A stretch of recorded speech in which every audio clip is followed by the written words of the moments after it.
എൻ്റെ പേര് father Thomas എട്ടിയിൽ. ഞാൻ വിൻസെൻഷൻ സഭാംഗമാണ്. ഞാൻ ഇവിടെ വന്ന് സാക്ഷ്യപ്പെടുത്താവുന്ന കുറച്ച് നാളുകൾക്ക് മുമ്പ് ഞാൻ മാതാവിനോട് പ്രത്യേകമായിട്ട് ഒരു പ്രോമിസ് എടുത്തിരുന്നു. ഞാൻ ഗുവാഹട്ടിയിൽ വിൻസെൻഷൻ സഭയ്ക്ക് ഗുവാഹട്ടിയിൽ ധ്യാന കേന്ദ്രങ്ങളുണ്ട്. അപ്പം ഞാൻ അവിടെ ധ്യാന കേന്ദ്രത്തിൽ കഴിഞ്ഞ 10 വർഷത്തോളം ശുശ്രൂഷ ചെയ്യുകയായിരുന്നു. എൻ്റെ വീട്ടിൽ മമ്മി എപ്പോഴും കൃപാസനത്തിൽ വരികയും ഇവിടെ പ്രാർത്ഥിക്കുകയും വീട്ടിലേക്ക് ഒരുപാട് അനുഗ്രഹങ്ങൾ കിട്ടിയിട്ടുണ്ട്. അപ്പോഴൊക്കെ ഞാൻ മമ്മിയോട് ചിലപ്പോഴൊക്കെ ആർഗ്യുമെൻറ്റ് ചെയ്യാറുണ്ട്. ഇവിടെ കൃപാസനത്തിൻ്റെ പ്രത്യേകത എന്താ? മറ്റെല്ലാ സ്ഥലങ്ങളിലും മാതാവുണ്ടല്ലോ. അപ്പം ഒരു പ്രത്യേകത അതിനുവേണ്ടി ഞാനധികമൊന്നും കണ്ടിട്ടില്ല. എൻ്റെ വിശ്വാസം അത്രമാത്രം ആഴമായിരുന്നില്ല. എന്നിരുന്നാലും എൻ്റെ പ്രാർത്ഥനയും ശുശ്രൂഷയും എല്ലാം അതുപോലെ തന്നെ അതിൻ്റെ മുറയ്ക്ക് പോകുമായിരുന്നു. പക്ഷേ മമ്മിയുടെ പ്രത്യേകമായിട്ടുള്ള വിശ്വാസം, മമ്മി മാതൃ സേവനവും ശുശ്രൂഷയൊക്കെ ആയിട്ട് മുന്നോട്ട് പോകും. അങ്ങനെ ഇരിക്കെ എൻ്റെ ചേട്ടന് കഴിഞ്ഞ 2 മാസത്തോളം ശക്തമായ ചുമയായിരുന്നു. അപ്പം പല സ്ഥലങ്ങളിലും പോയി പല മെഡിസിൻസും മാറി മാറി ഉപയോഗിച്ചു. അതിലൊന്നും മാറ്റമില്ല. അപ്പം അത് ക്യാൻസർ ആണോ എന്ന് പോലും അവിടെയുള്ള ചില ഡോക്ടേഴ്സ് പോലും സംശയിച്ചു. അപ്പം അങ്ങനെ ഒരു ബുദ്ധിമുട്ട് വന്നു. ചേട്ടൻ വിദേശത്ത് നിന്ന് നാട്ടിലെത്തി. വേണ്ട ചെക്കപ്പൊക്കെ നടക്കുന്ന അവസരത്തിൽ ഞങ്ങളെല്ലാവരും അവിടെ ധ്യാനകേന്ദ്രത്തിൻ്റെ ശുശ്രൂഷകരെല്ലാം പ്രാർത്ഥിക്കുന്നുണ്ടായിരുന്നു. ഒരുപാട് പേരുടെ പ്രാർത്ഥന ഉണ്ടായിരുന്നു.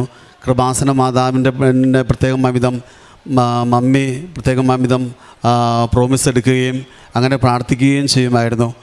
അങ്ങനെ ആ ഒരു ചെക്കപ്പിൽ ഡോക്ടേഴ്സ് യാതൊരുവിധ കുഴപ്പമില്ല എന്ന രീതിയിൽ അത്ഭുതകരമാവിധം ചേട്ടന് അതിൽ നിന്ന് ഈ അസുഖത്തിൽ നിന്ന് പൂർണ്ണമായിട്ടുള്ള ഒരു മോചനം ലഭിക്കുകയും ചെയ്തു.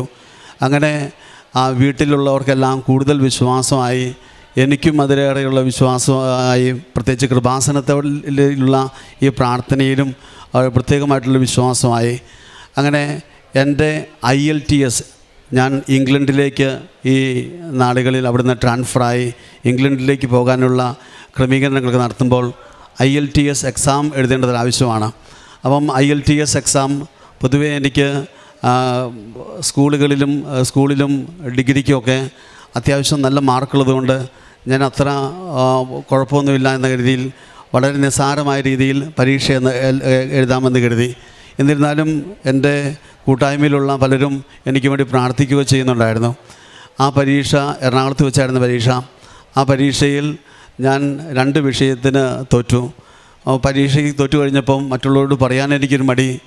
കർത്താവ് എനിക്ക് എളിമപ്പെടാൻ വേണ്ടിയിട്ടുള്ളൊരു അവസരം എനിക്ക് വേണ്ടി ഒരുക്കി തന്നു. അപ്പം എന്നാലും ഒരുങ്ങാൻ വേണ്ടിയിട്ടോ അതുപോലെ തന്നെ ട്രെയിനിങ്ങിന് പോകാൻ വേണ്ടിയിട്ടോ ഞാൻ ശ്രമിച്ചില്ല. ഒരു കോൺഫിഡൻസോട് കൂടി വീണ്ടും ഒരു 3-4 ദിവസത്തിന് ശേഷം വീണ്ടും കൽക്കട്ടയിൽ അടുത്ത ഒരു സ്ലോട്ട് എടുത്തു. അവിടെ എക്സാം എഴുതാൻ വേണ്ടിയിട്ട് പോയി. പ്രാർത്ഥനയൊക്കെ ഒരുപാട് നടത്തി.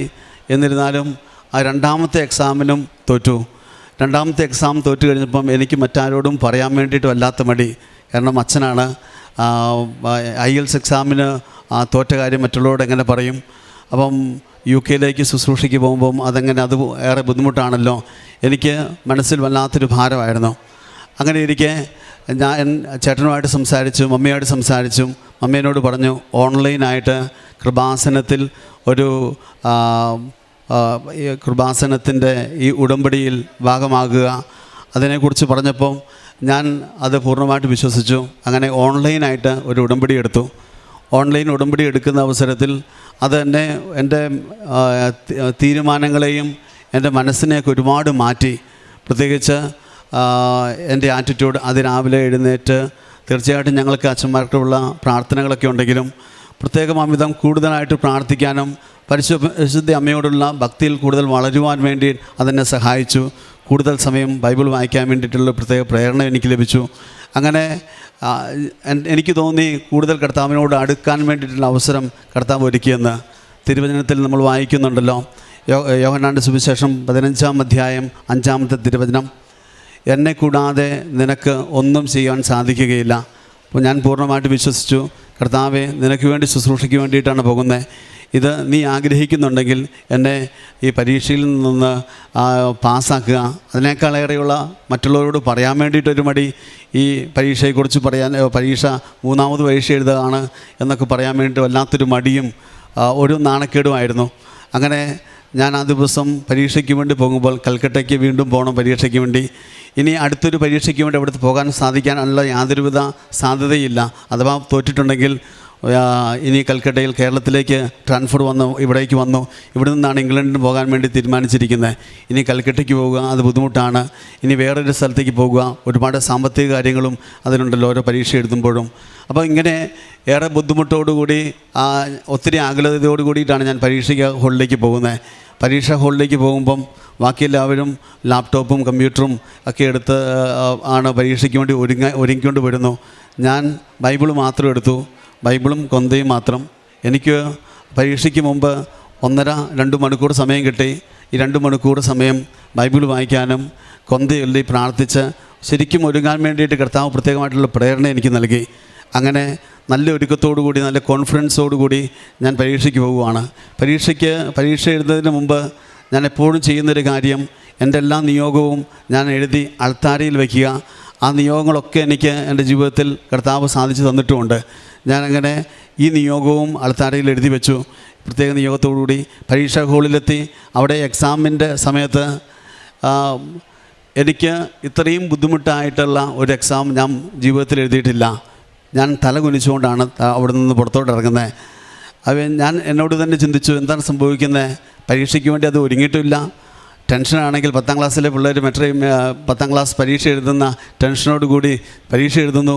അപ്പം ഇനി എങ്ങനെ മുന്നോട്ട് ഇത് പരീക്ഷ എങ്ങനെ എഴുതും എന്നൊക്കെയുള്ള ഒരു ചിന്തയോട് കൂടിയിട്ട് ഞാൻ പുറത്തിറങ്ങിയേ. എൻ്റെ കൂട്ടുകാരും എന്നെ സ്നേഹിക്കുന്ന ഒരുപാട് പേര് ആ പരീക്ഷ എഴുതി കഴിഞ്ഞ് എന്നെ വിളിച്ചു. അച്ഛാ, പരീക്ഷ എങ്ങനെ ഉണ്ടായിരുന്നു എന്നൊക്കെ കാര്യങ്ങൾ ചോദിച്ചു. അപ്പോൾ ഞാൻ പറഞ്ഞു, 7 അത്ഭുതങ്ങളെക്കുറിച്ച് ഞാൻ കേട്ടിട്ടുണ്ട്. ഇനി 8ാമതൊരു അത്ഭുതം ഉണ്ടെങ്കിൽ മാത്രമാണ് ഞാൻ രക്ഷപ്പെടാൻ വേണ്ടി സാധ്യതയുള്ളൂ. കാരണം എനിക്കത് ബുദ്ധിമുട്ടായിരുന്നു. എന്താണെന്ന് എനിക്ക് അറിഞ്ഞുകൂടാ. പരീക്ഷ എനിക്ക് ബുദ്ധിമുട്ടായിരുന്നു. അപ്പം ചില അച്ഛന്മാർ എൻ്റെ അടുത്ത് അറിയുന്ന എൻ്റെ അടുത്ത സുഹൃത്ത് അച്ഛന്മാർ പറഞ്ഞു, ഞാൻ നിനക്ക് വേണ്ടിയിട്ട് അച്ഛന് വേണ്ടിയിട്ട് കുർബാന ചൊല്ലി, മുട്ടുകുത്തി കുർബാന ചൊല്ലുമായിരുന്നു. അപ്പം അങ്ങനെ കുർബാന ചൊല്ലി പ്രാർത്ഥിച്ചു, അനേകം കൊന്ത ചൊല്ലി പ്രാർത്ഥിച്ചു. കൃപാസന മാതാവിനോട് പ്രത്യേകമായിട്ട് ഉടമ്പടി നേർന്നു.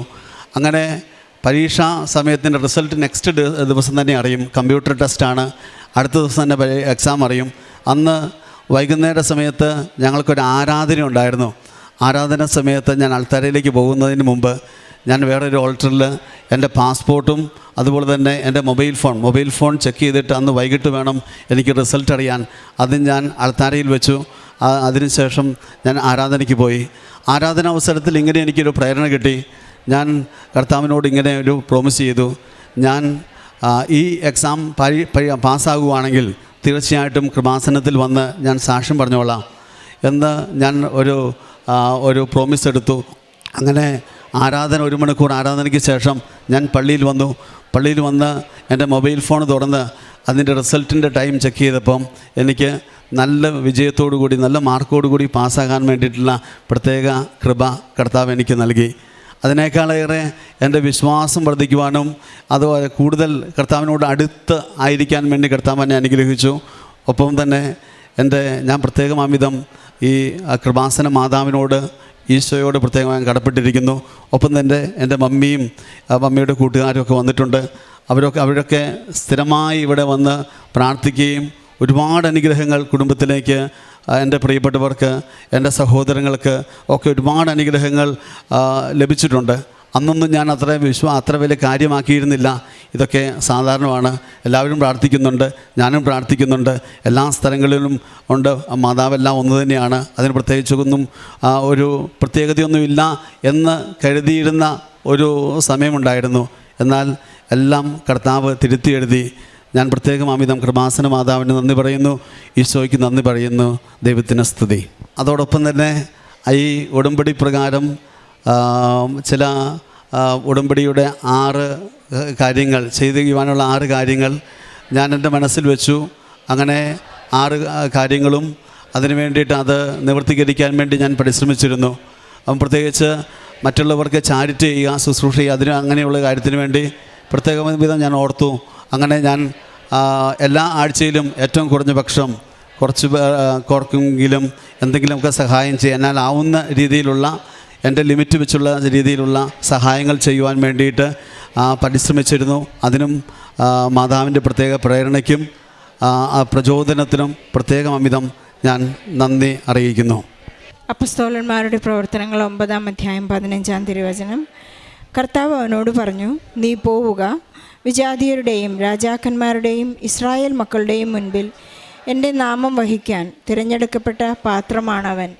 ഫാദർ തോമസ് VC സഭാംഗമായ ഗുവാഹട്ടി പ്രോവിൻസിലെ തോമസ് അച്ഛൻ്റെ പ്രത്യക്ഷീകരണ സാക്ഷ്യമാണ് അൾത്താരയിൽ ഏറ്റുപറഞ്ഞത്.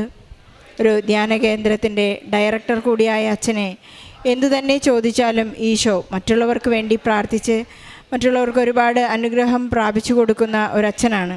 പരിശുദ്ധ അമ്മയോട് VC സഭാംഗങ്ങൾക്ക് പ്രത്യേകമായൊരു മമതയും സ്നേഹവും പരിശുദ്ധ അമ്മയോടുള്ളതാണ്. പക്ഷേ തൻ്റെ കാര്യത്തിൽ ഒരു പ്രത്യേക ആഗ്രഹം, ഒരാവശ്യമുണ്ടായത് IELTS പാസ്സാകുക എന്നുള്ളതായിരുന്നു. 2 പ്രാവശ്യം ഫെയിലായപ്പോഴാണ് അമ്മയും കുടുംബാംഗങ്ങളും നിരന്തരമായി അച്ഛനോട് പറഞ്ഞു, ഉടമ്പടി ചെയ്ത് പ്രാർത്ഥിച്ചാൽ നിനക്ക് ഉടൻ പരിഹാരമുണ്ടാകും. അപ്പോൾ സന്യസ്തർക്കും വൈദികർക്കുമുള്ള ഒരു പ്രശ്നമെന്ന്, ഇതിനെന്തിന് അവിടെയും ഇവിടെയും പോകണം, ഞാൻ കുർബാന അർപ്പിച്ച് ബലിയർപ്പിച്ച് പ്രാർത്ഥിക്കുന്ന വ്യക്തിയല്ലേ. അങ്ങനെ ഒരുപാട് ആർഗ്യുമെൻറ്റ്സ് ഇതിനോടൊപ്പം ഉണ്ടാകുക സാധാരണമാണ്. എന്നാൽ തന്നെ എളിമപ്പെടുത്തുക, പരിശുദ്ധ അമ്മ എളിമപ്പെടുത്തിയത് ഒരു ദൈവപുത്രൻ്റെ അമ്മയാവുക എന്നുള്ള വലിയ പദവിയിലേക്ക് പരിശുദ്ധ അമ്മയെ ഉയർത്തിയപ്പോൾ അമ്മ പറഞ്ഞത്, ശക്തനായവൻ എനിക്ക് വലിയ കാര്യങ്ങൾ ചെയ്തിരിക്കുന്നു. പരിശുദ്ധ അമ്മയ്ക്ക് ഏറ്റുപറയാനുള്ളത്, ഇതാ കർത്താവിൻ്റെ ദാസി. അത്രമാത്രം തൻ്റെ താഴ്മയെ അവിടുന്ന് തൃക്കൺ പാർത്തു എന്നാണ് പരിശുദ്ധ അമ്മ പറഞ്ഞത്. അങ്ങനെ എവിടെയാണോ നാം നമ്മുടെ സ്റ്റാറ്റസിനെ താഴ്ത്തുന്നത് അവിടെയാണ് കൃപ ഒഴുകുകയുള്ളൂ എന്ന് ബഹുമാനപ്പെട്ട ജോസഫ് അച്ഛൻ നമ്മെ എപ്പോഴും ഓർമ്മിപ്പിക്കുന്നുണ്ട്. ഫാദർ തോമസിനും സംഭവിച്ചത് തന്നെയാണ്. തൻ്റെ ആ സ്റ്റാറ്റസിനെ ലോ ചെയ്തു. ഈശോയ്ക്ക് പൂർണ്ണമായി അടിയറ വെച്ച് തൻ്റെ ആഗ്രഹങ്ങളെ, മറ്റുള്ളവരുടെ ആഗ്രഹങ്ങളെ അൾത്താരയിൽ സമർപ്പിക്കുന്നത് പോലെ തന്നെ തൻ്റെ ആഗ്രഹത്തെയും അൾത്താരയിൽ സമർപ്പിച്ചുകൊണ്ടാണ് അദ്ദേഹം പരീക്ഷ എഴുതാൻ പോകുന്നത്. അദ്ദേഹം വളരെ ആത്മാർത്ഥമായി പറഞ്ഞു, അങ്ങയുടെ നാമത്തെ ഞാൻ ഈ കൃപാസന അൾത്താരയിൽ വന്ന് ഈശോയുടെയും പരിശുദ്ധ അമ്മയുടെയും നാമം മഹത്വപ്പെടുത്തുന്നതായിരിക്കും എന്നുള്ള ഒരു സ്റ്റെപ്പ് അദ്ദേഹം എടുത്തു വെച്ചപ്പോഴാണ് ഈശോ വളരെ സന്തുഷ്ടനായി അദ്ദേഹത്തിന് വലിയ കൃപ നൽകിയിരിക്കുന്നു. 2 പ്രാവശ്യം പരീക്ഷയിൽ തോറ്റെങ്കിലും തൻ്റെ സഹോദരനെ ക്യാൻസർ രോഗത്തിൽ നിന്ന് വിടുതൽ നൽകി ഇവിടെ വന്ന് അവർ നന്ദി പറഞ്ഞിട്ടുള്ളതാണ്. അദ്ദേഹത്തിന് അതും കൂടി ഒരു വലിയ അത്ഭുതമായിരുന്നു. തൻ്റെ കുടുംബത്തിൽ, തൻ്റെ ജീവിതത്തിൽ തന്നെ തൻ്റെ സഹോദരന് ഒരു വലിയ അത്ഭുതമുണ്ടായപ്പോഴാണ് ഈശോ അന്ന് തൊട്ടതും ഇന്ന് തൊടുന്നതും ഒരുപോലെ തന്നെയാണ്. പരിശുദ്ധ അമ്മ കാനായിൽ വിവാഹവിരുന്നിൽ ചെയ്ത അത്ഭുതം തന്നെയാണ് എൻ്റെ പേഴ്സണൽ ലൈഫിൽ ഞാനുമായി ഈശോയുമായി ഉടമ്പടി ചെയ്തപ്പോൾ ഉണ്ടായ അത്ഭുതം സെയിം ആണെന്ന് ഈ അച്ഛനെ മനസ്സിലാക്കിയിട്ടുള്ളത്.